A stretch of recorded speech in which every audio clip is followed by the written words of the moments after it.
A lot has been said about police reform committees. The last counts, 3, yes, being set up by the government to see what they can do about all of the successive previous governments also.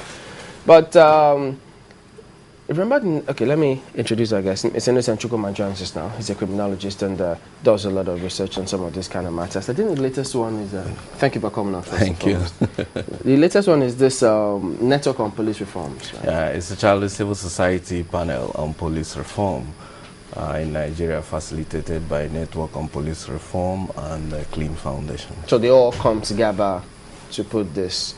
But what informs this? Because you got people who will say, but the government has 3 presidential panels or committees, and if they didn't execute or implement those committees' reports, what's the chance of this one?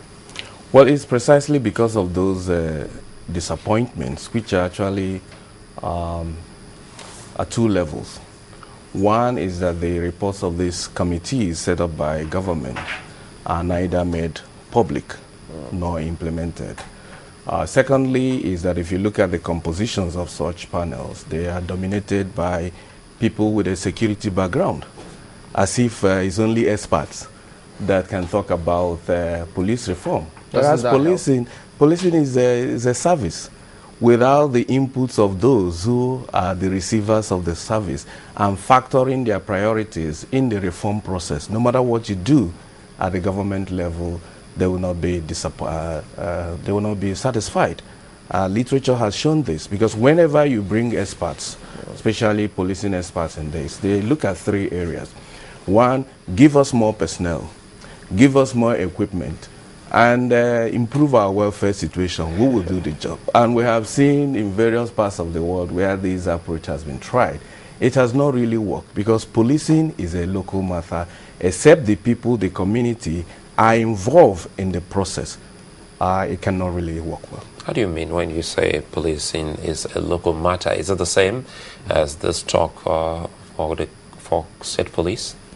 Well, it's partially a fallout of that. Why I say policing is a local matter is that if you ask yourself, at what level of the police is police service actually rendered? It's at the local police station. It's not at the force headquarters, it's not at the state command or area command. If you send petition to force headquarters, they will still minute on it and direct it to local level. And people's experiences of the police and their long-lasting impression about the police is largely as a result of how they are treated at the police station, either when they go to report a matter or call for service. If we take it from there, how effective can, before we'll still go back to the problems now, how effective has the local policing been? Because we'll try to compare it to what people would say if you go to other places.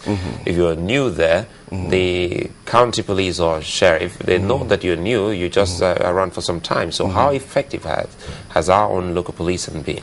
It has not been very effective, precisely because attention has not been paid at that level of policing.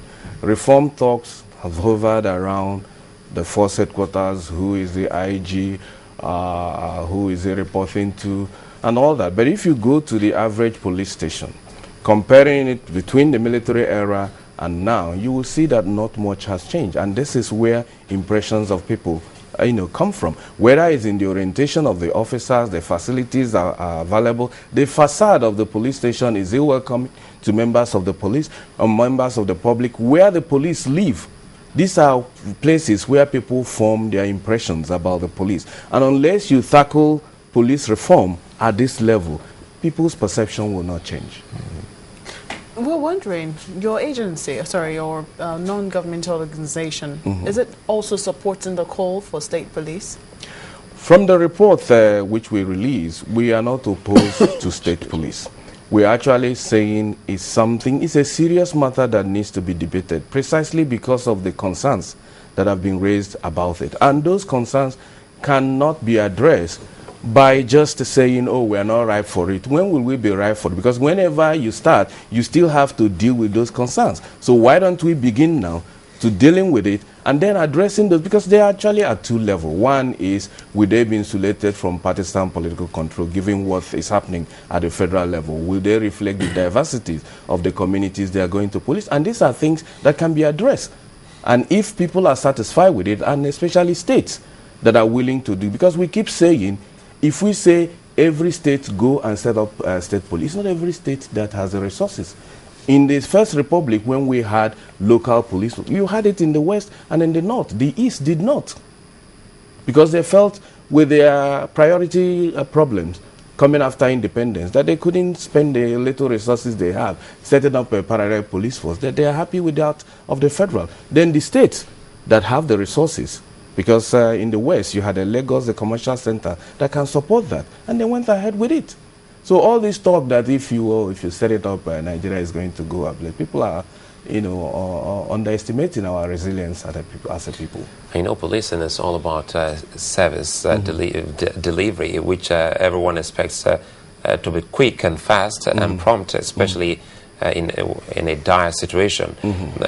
Did you also put the policeman or policewoman into consideration in looking at all of this? Because you say, when they talk about remuneration, when you increase it, we're going to be more effective in our policing.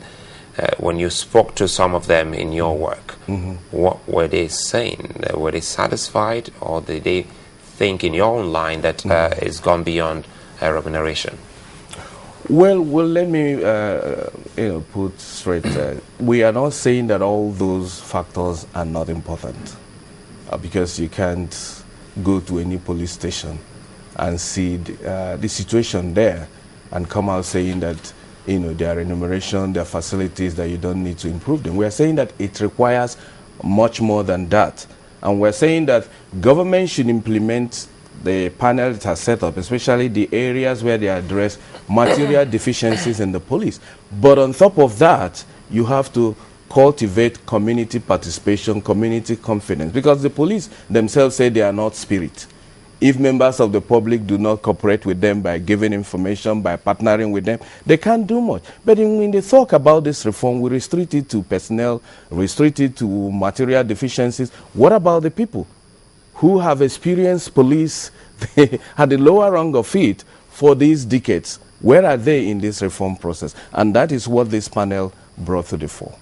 So are you looking at reforms at the national level? Because, I mean, we've talked about, is it reforms as to bringing about state police? What sort of reforms are you looking at? We actually looked at quite a whole lot of issues, and we were guided by the same terms of reference that the Pariosai and the panel looked at.